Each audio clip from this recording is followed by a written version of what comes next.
because I had become so much more sensitive to everything, relationships that were built on gossip or complaining or people pleasing started to feel really uncomfortable to me. The new version of me was like, nope, this has got to go. Oh, no, this person, this is not healthy. You realize the only people that you have in your life is based on these unhealthy dynamics.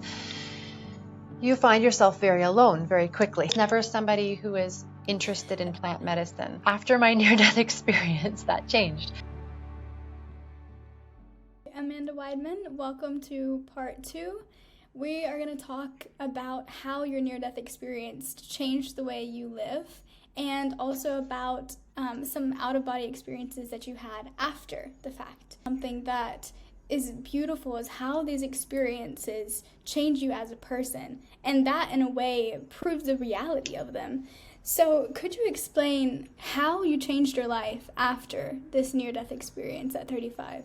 My life was, I like to describe it as like a typical Canadian life. I'd been working for 12 or 13 years as a paramedic, full-time, overtime.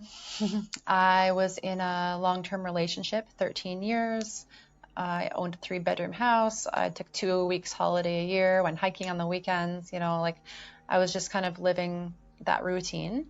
And after the accident, I would say in the first 6 months or so, life didn't change too much. I was going to physio because I had, a bit of whiplash for my shoulder. I was off work, enjoying that time off work, and nothing really changed in the 6 months.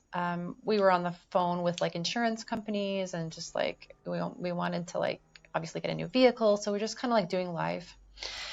And then in the 6 to 12 months after, and I was pretty blissed out. I will say that did remain in there. So we're just kind of floating along. In the 6 to 12 month period of time, things did speed up a little bit with my relationship. So my ex was really suffering from PTSD. He was getting violent, which had happened in the past in our relationship, but he was just not in a good place. So I ended up leaving that relationship. I realized it wasn't getting better. I wasn't safe. And so that was pretty big after 13 years.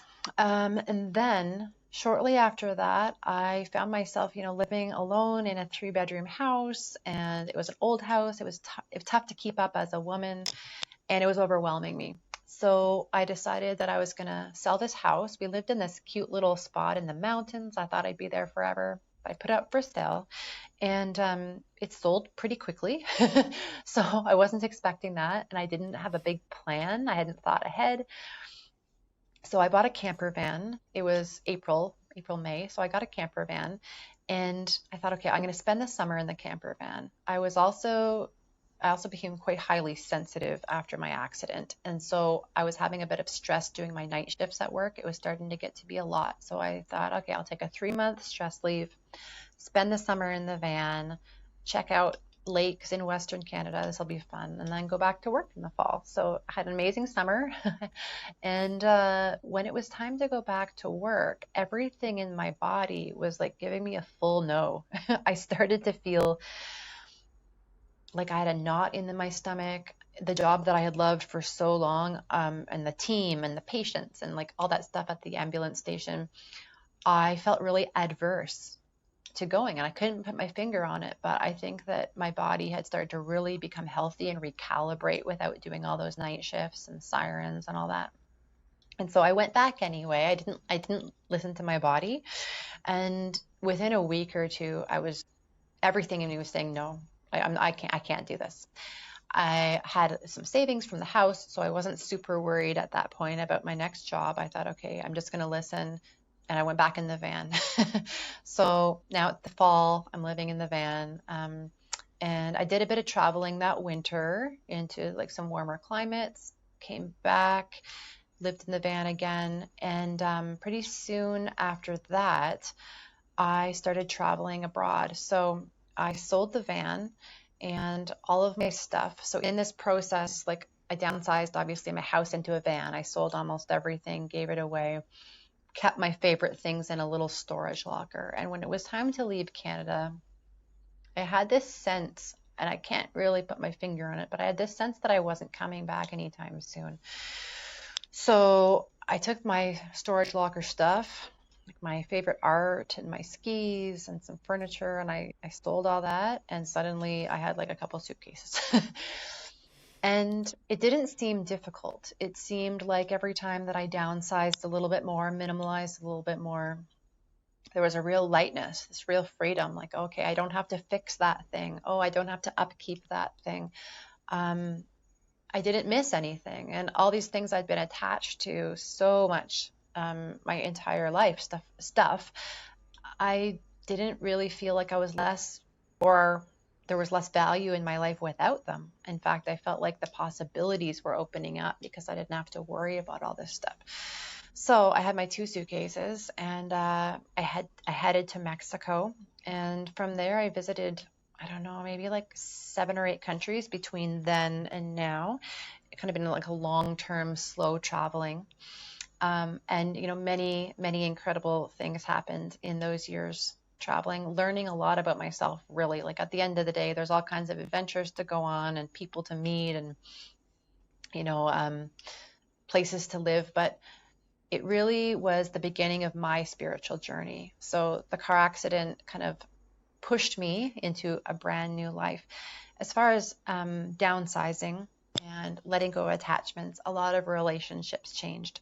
A lot of my relationships I started to discover one by one were not built on truth and being myself. And because I had become so much more sensitive to everything, relationships that were built on like gossip or complaining or people pleasing, this kind of stuff started to feel really uncomfortable to me. Whereas before, I made excuses. We don't want to be alone. We want to have friends. We just make things work. But this was suddenly not okay. So the new version of me was like, nope, this has got to go. Oh, no, this is not healthy. You come back from hanging out with this person and you feel drained. Why are you doing this? And so I was now face to face with myself and having to answer these questions, realizing that almost all of the connections I had in my life were somehow not honoring to me. And when you live your whole life like that, and then you realize the only people that you have in your life is based on these unhealthy dynamics, you find yourself very alone very quickly. So some of the relationships did end like with a bang, like they were difficult. Other ones just fizzled out naturally. And traveling, I would say, helped because then, you just kind of like things just drop off very, very organically. But meeting new people then, I started to be a lot more aware of my energy and the way that I was talking because I didn't want to restart having those types of relationship dynamics in my life and boundaries. Like for the first time in my life, I realized that I'm a really codependent person. I can be really needy and attached too quickly to people. And so I started to, with this high sensitivity, notice my own patterns of doing that, taking full responsibility for how I'd shown up. So the minimalism just wasn't about belongings. It was literally about minimalizing things that were not in alignment. So physical, non-physical. So those are some of the ways that my life has changed since then. That's beautiful. And how do you see being a human? How do you see life on Earth now? That's another great question. It's changed. So at first, especially in the first 6 months, let's see.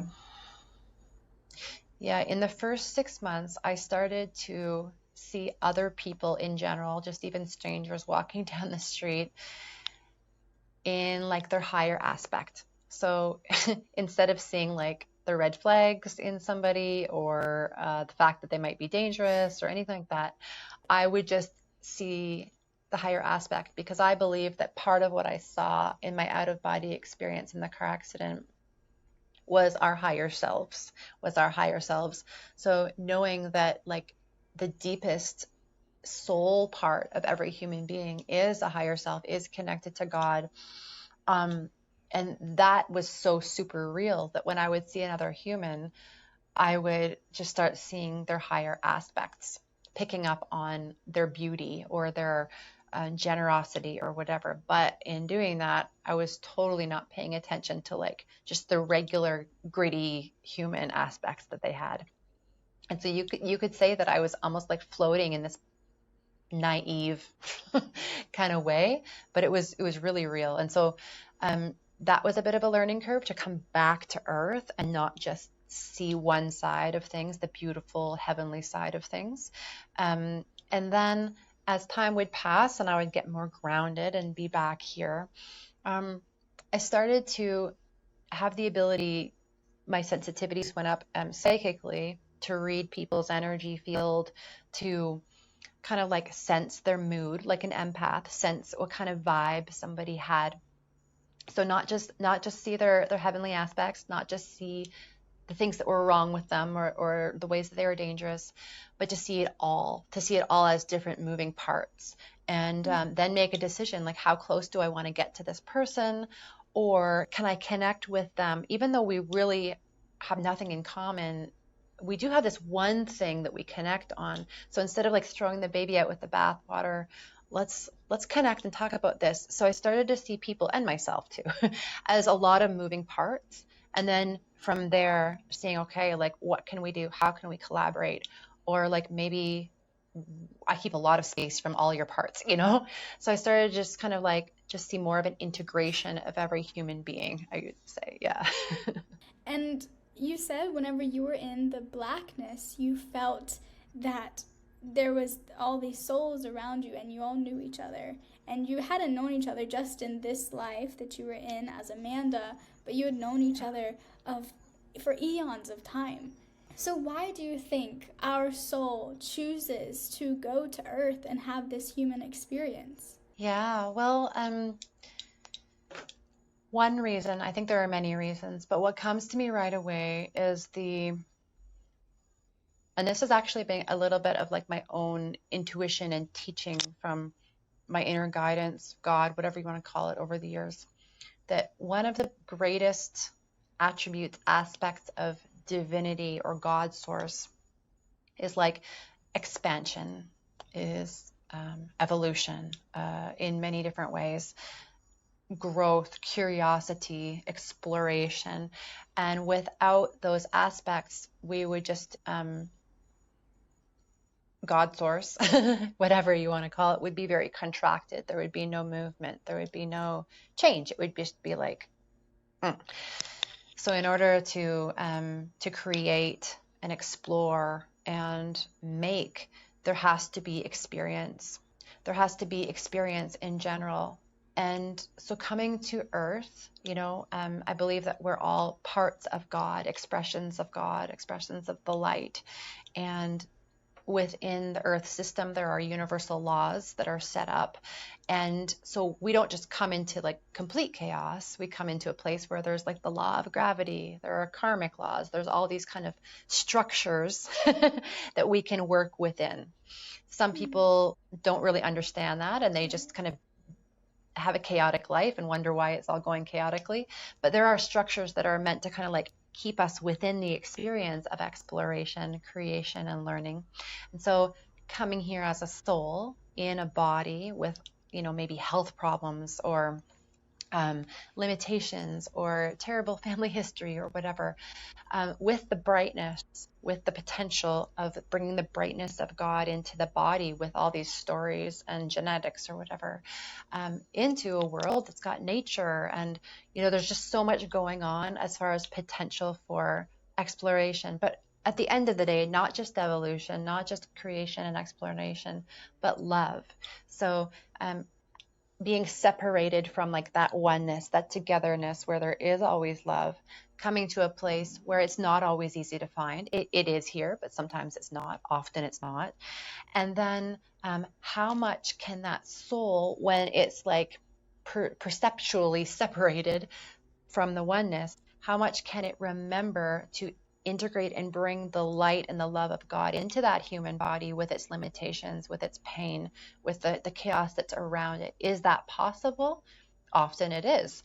And then if it's possible, how possible could it be? What could love look like? And then what could love create? What kind of relationships? What kind of art, what kind of projects, what kind of collaborations could come of love in a human body. And that can't be figured out when we're in the womb of heaven because we just love each other and we're just connected and we're just like basking in God. So there we would never, without that separation, we would never have a chance to experiment with this stuff. So it is, in one way, you could say it's risky because, what kind of trouble could happen here? And trouble does happen here, obviously. But also, like, what is the capacity for love? Where could love reach? What would that look like? What would that feel like? And then, reconnecting back again one day, we're going to have a laugh about it. I know that that's kind of like sacrilegious to say because there's so much trouble and trauma that goes on. But out there, we're like, oh, well, that was interesting. Nice to see you again. So, yeah, I guess one way of looking at it is just the creation and the experimentation of love in that forgetfulness. Right. Wow. And so our higher selves, they are, we as a human on this earth, we are just a part of ourselves. We are not our full self. And so our higher selves are more of ourself. Like we have a tiny bit of consciousness here on earth. Yeah, I love that. That pretty much sums it up. My experience of that has been has been that, yeah, we are a small bit of our higher self in, obviously a temporary experience in a body with limitations and a lot of forgetfulness as far as like our other lives and what the higher dimensions, how they work and what goes on out there. We have so much kind of like disconnection. So we're like this fractal, this small piece. And yet our higher self has like an all-seeing of not only, Amanda or Lily in this life, but also the soul that is within Amanda or Lily as far as it has experienced other lives, as far as like the whole broad history of the eons, how that soul has moved and weaved. And so the higher self has been part of all of those experiences. So, I mean, as Amanda, I only really know what's going on as Amanda, but the higher self knows what's going on as Amanda and like, who this soul was like in the 1950s and has like all this. There's a lot of like understanding and acceptance, like when you can see that soul and everything that they've been through, and you're like, oh, it makes sense that Amanda's got this problem because my goodness, like look what she went through in 1945, So the higher self has this real compassion and curiosity that Amanda doesn't have. And then the higher soul, higher above that. And I mean, I'm not an expert on these teachings, but it seems like there are almost like layers and layers that go on and on into like higher and further dimensions that are hard to comprehend, that are almost like there's like a group soul. Some people use the word oversoul, where there is almost like a group of higher selves, but they are so combined in oneness that maybe from this perspective, it would look like an oversoul, almost like a group soul that is just in so much cohesion and so much togetherness that it almost just looks like one. And then going up and up and up from there, we've got like hierarchy of angels that we're connected to, that we have aspects of. But the higher self makes the most sense to us right here, right now as a human, as far as who we are outside of the body. But it does keep going. Okay, wow. It's a lot to take in. Yeah. But with our higher selves, how are we connected to them? Can we talk to our higher self? Can we gain wisdom from our higher self? How do they see us? Are they like looking down, watching us play this role as whoever we are in this time on earth? Yeah, absolutely. So their experience, and I would say like our experience, because this is really us, even though that sounds kind of crazy. Our experience when we're from the perspective of the higher self, looking down on Earth, is like Earth looks like a bunch of little ants walking around. There is Amanda going about her day, making plans for tomorrow, whatever. Higher self can look down on April 20th, 2024, see she's doing a video recording. But higher self can also go and zoom into like the future and see like what's going to be happening next year on this date. Can go and tune into the past and see almost like a map. So time is, they're not like in time the same the way as we are in time. They can just kind of like navigate around time in a different way. And they're not intrusive. Like they're not going to like screw up your life or like send you a million blessings to kind of control what happens. They're more curious and interested in the role of free will in the development of the soul, in the soul learning lessons, in the soul making sacrifices as far as learning about love. So they're kind of hands off so that it can happen like without us remembering anything. Like, what are we going to do? However, I have kind of seen in some of my ceremonies that when a human is, say, really stuck for a really long time, they can't see a way out of their situation, maybe really, really depressed, like it's just like there's not a lot of change and movement and they need help. The higher souls can kind of like collaborate. So for example, I'm up there in my higher self looking down. Amanda's really stuck for a really long time. It's like, okay, something needs to happen. The higher self can kind of like manipulate a little bit as far as like changing circumstances around, maybe sending a friend to help out. The right therapist just happens to be like available.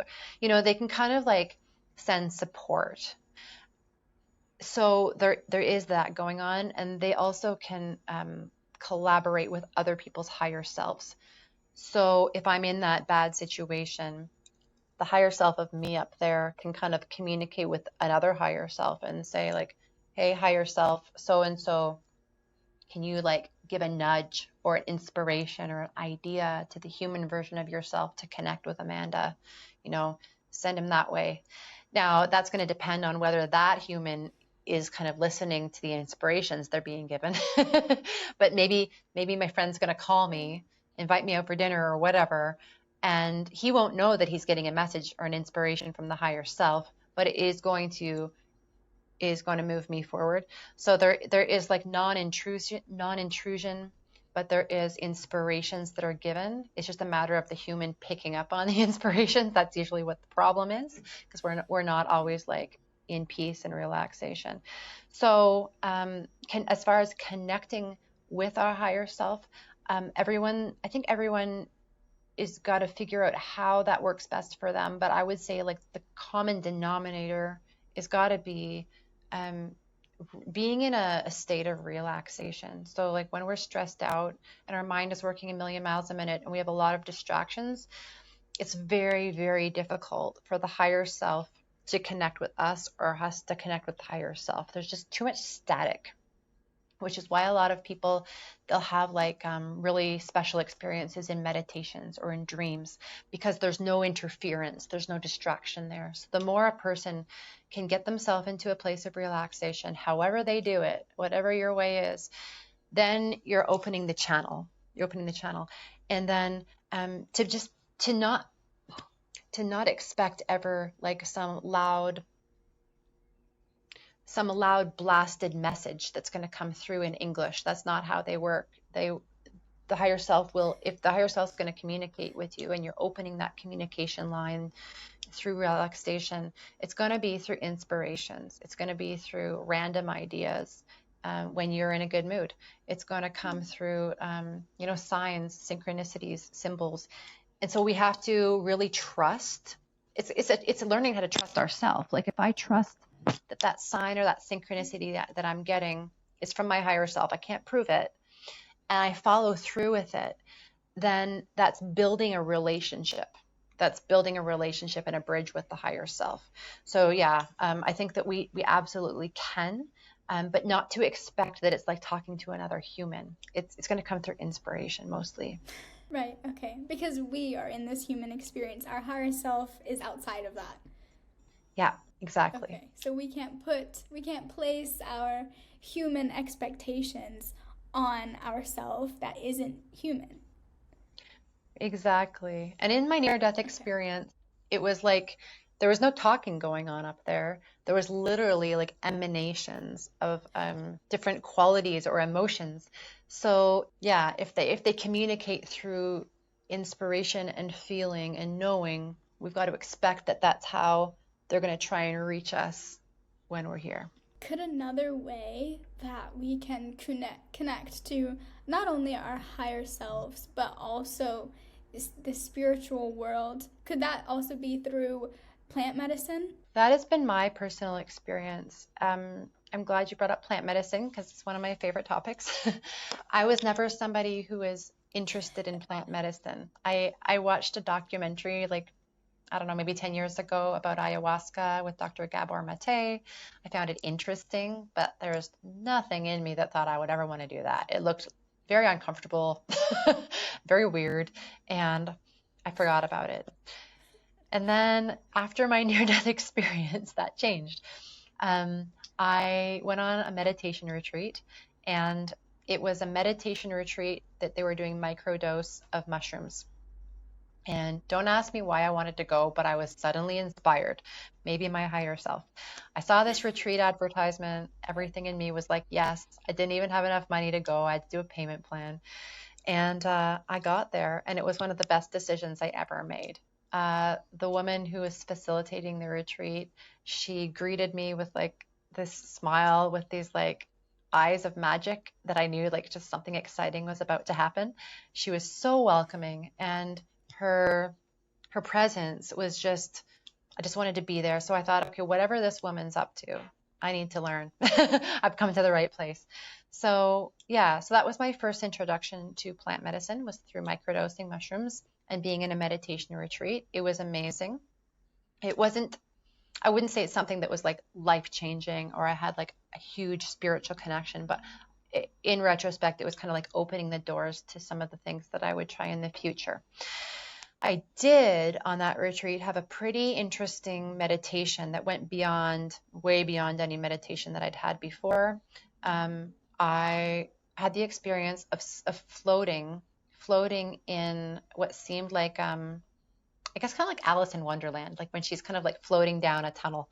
Um, and so I'm floating down. I wasn't afraid. It didn't seem like a bad place. But then when I got down there to the bottom, I could see myself differently. I could see my skeleton, and then I could see my skin over top of my skeleton, but see through. But on my skeleton, between the bones and the skin, I could see what looked kind of like some bugs or some like dark, dense spots. And I realized, I just knew intuitively, oh, okay, these are like stuck emotions. These are things I haven't grieved. These are not pleasant things. And in my body, in the meditation, I was feeling really heavy and uncomfortable. And then the scene changed and I started falling again. And as I was falling this time, these things were floating off of me. They were floating off of me and disappearing, fizzling out. And I realized, in kind of like contemplating this after the fact, a lot of that stuff that was stuck onto me that got released as a result of this mushroom was stuff I'd picked up from other people. A lot of it actually wasn't my own stuff. It was like, people I had had pity for, people I had felt sorry for, people who I'd kind of like taken on their burdens.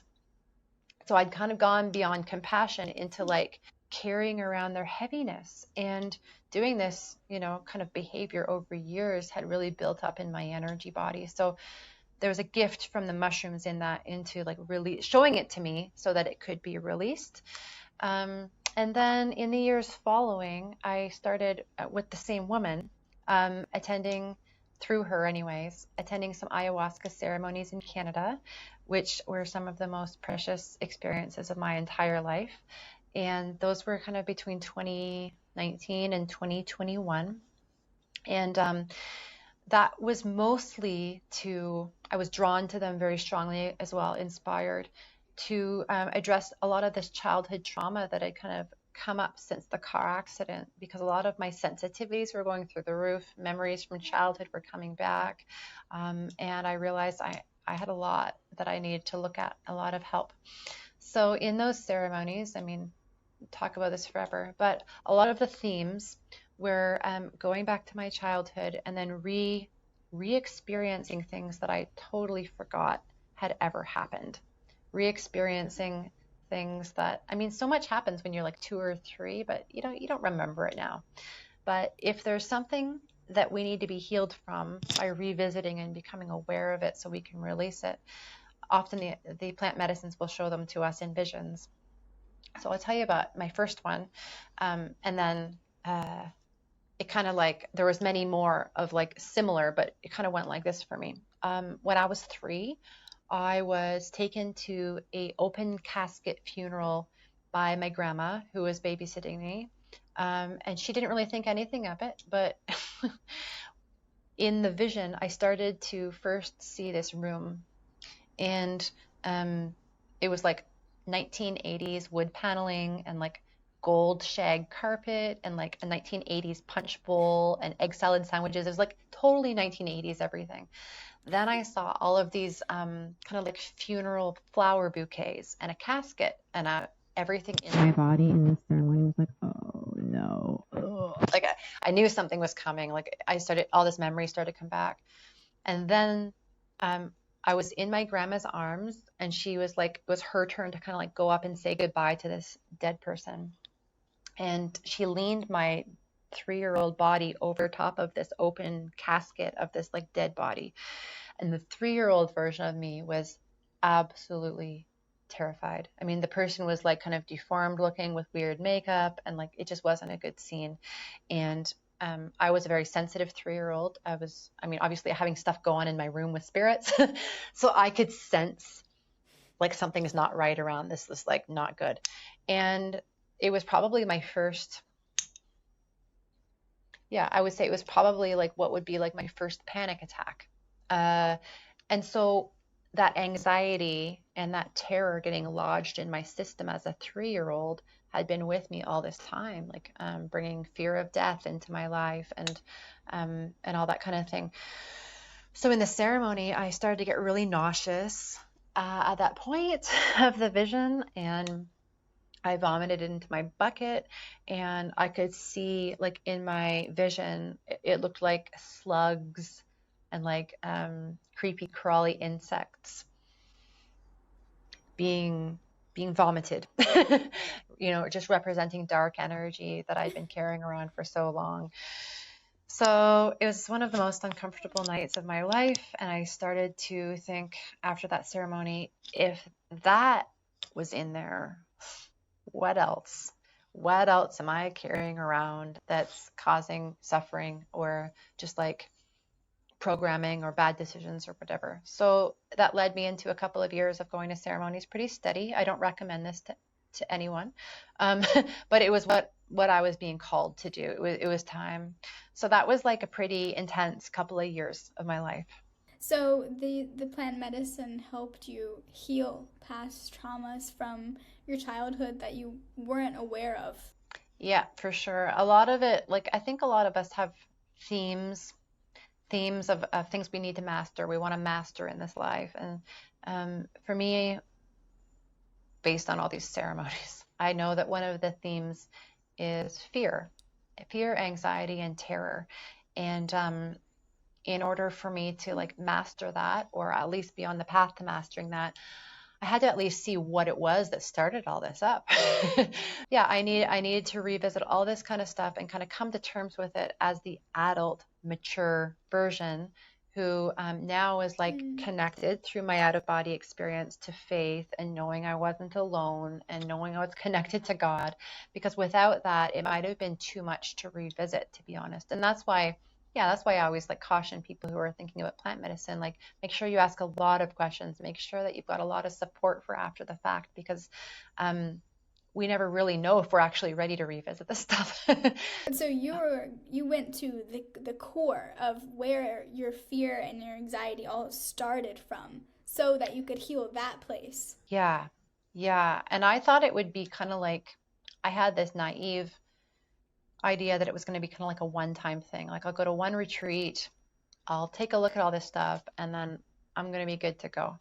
And the truth was, like this process started in like 2019 or something, and it has continued. I mean, it's gotten better all the time, but it has been like a continuation, a process over years, because so many things happen to us. Like when the first thing goes down, for example, this funeral, we are now like, we have this charge. I had this charge in my body that was only attracting more experiences. So then, of course, I would have these types of spirits in my nightmares in my bedroom.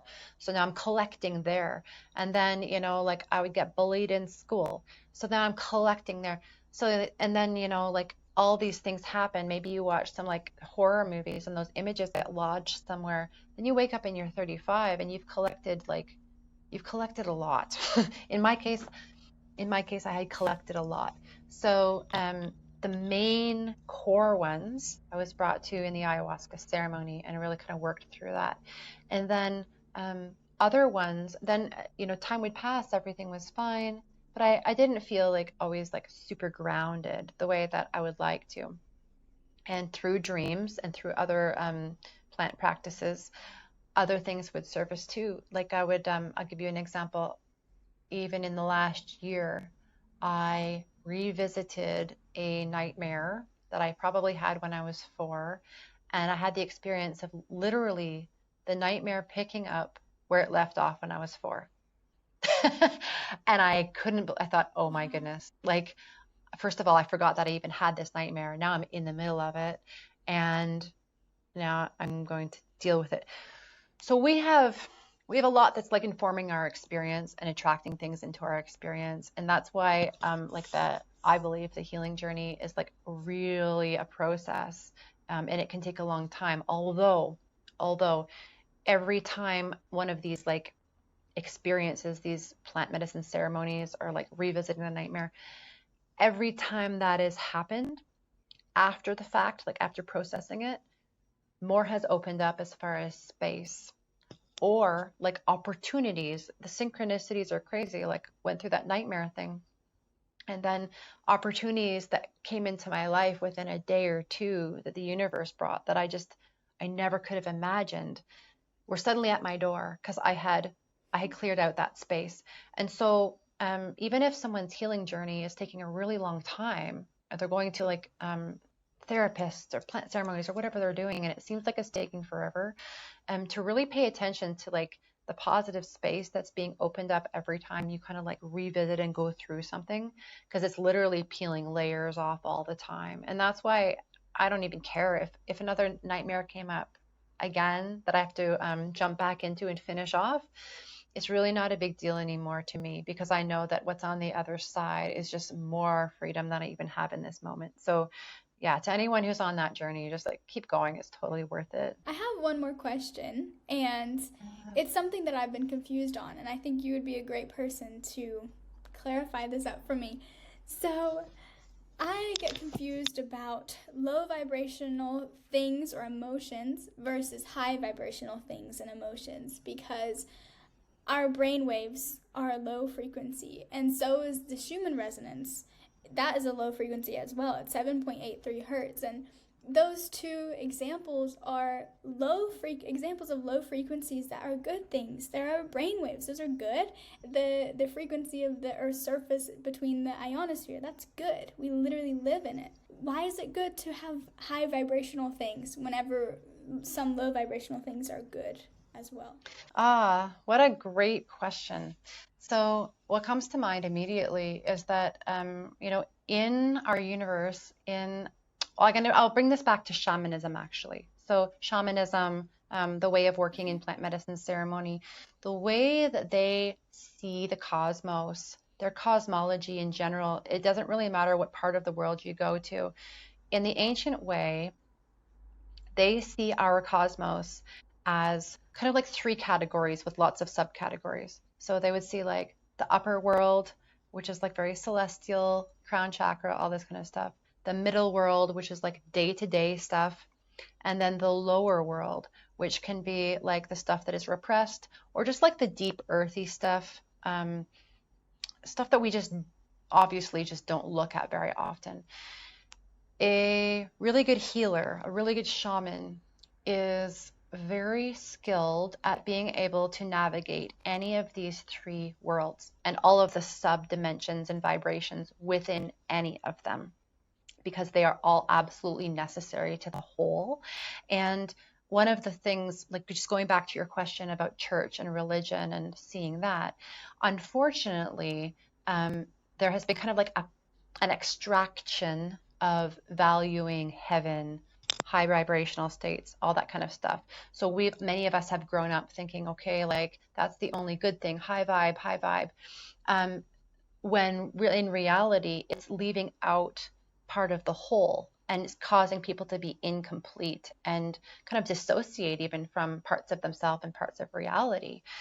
So when we are developing our wisdom and our maturity, if we are learning how to exist in the lower vibration, like you mentioned, the brain and the Schumann resonance, like if we're able to like dance with that, extract wisdom and experience with that, appreciate those pieces at the same time as appreciating the high vibration things and the beauty and the pleasure and all this kind of stuff. If we can weave our way and show up in any of these vibrations with like mastery and confidence and like just enjoying the dance, that is like really what a human being should aspire to. And in my opinion, I'm very opinionated about this, the new age and a lot of the videos that people watch on YouTube aren't that different in, like, they might think that might like to think that they're different, but the way that the church only values like heaven and goodness and like runs away from everything else, the new age kind of does that too. We're like they're just doing it in a different language. And so it's spiritual bypassing either way. And in some of the traditions, we would call that Luciferianism, where you're only focused on the light, where you only focus on the light. And if you do that, there's a ceiling to it. If you're only focused on high vibe, there's a ceiling to it because you're not developing. So many people, and myself included, especially after my near-death experience, many people are floating around, getting downloads and like, oh, I'm only eating my high vibe foods and talking to my high vibe friends and whatever. But in my experience, you talk to those people 5 or 10 years later, and like there's not been really much self-development or self-inquiry going on, like, or shadow work or anything like that. And they're kind of like the same person as they were 5 years ago. You're having the same chat. The people who are able to value all of the different vibrations and dimensions without attaching, that's the thing, like we can't attach to any of it, but we can experience it and honor it and understand the laws and the dynamics that work within each of these worlds. If we can do that with respect and wisdom, then we can kind of like really become who we came here to be. We can really develop mastery without being like really influenced and polarized into any of it. Because in Earth, like talking about why the soul comes, one of the reasons why the soul comes to Earth, we come to experience, like, we're out there and we're in the oneness, we're in the connection. But when we come here, that oneness is all separated into all different dimensions. So just one of them, just the high dimension, is not super great. Just the low dimension is not super great. We've got to see that it's all come from somewhere, and we've got to understand it all and be curious about it all, and just kind of respect it. Like even in the low vibe stuff, the low vibrational stuff, it doesn't mean you have to become a low vibe person. It just means you have to like recognize it when it's going on, be curious about it, and just like see how you can honor that as something to learn from. Is there a teacher in that low vibe situation? Is there a person acting in a way that I don't want to act like because they're causing pain, and I'm learning about it by watching them play out that scenario? It's like, okay, if I didn't see them do it, maybe I would end up doing it, this kind of thing. So I think there's a place for all of the vibration. It's just about not staying on one side or the other, about having a holistic view and appreciating the dark and the light, the high vibration and the low vibration, because they make a whole. Yeah. And I think we can even like bring Jesus Christ into this one, because he often he was always like very generous, and he was good with the poor, and he was giving like some pretty high vibrational teachings, right? But then sometimes like he would see like the religious leaders that were like taking advantage and manipulating people, and he called them snakes. And like when they were like the people in the temple were changing money, and they were like ripping people off with the currency exchange, he like kicked their tables over and gave them a hard time with it. So like you would say kicking over the tables in a temple wouldn't be like high vibe, or accusing people of being snakes is not exactly high vibe, but it's the vibe of truth.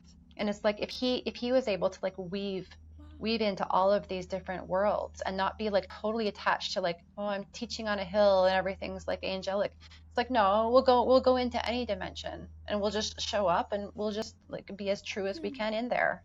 He wasn't afraid of doing that. Yeah, I really enjoyed your parallel between how the church focuses so much on heaven and how maybe the new age focuses so much on high vibrational, because you're missing the other side of it, and the other side is very important. It makes the whole. I have enjoyed our talk today.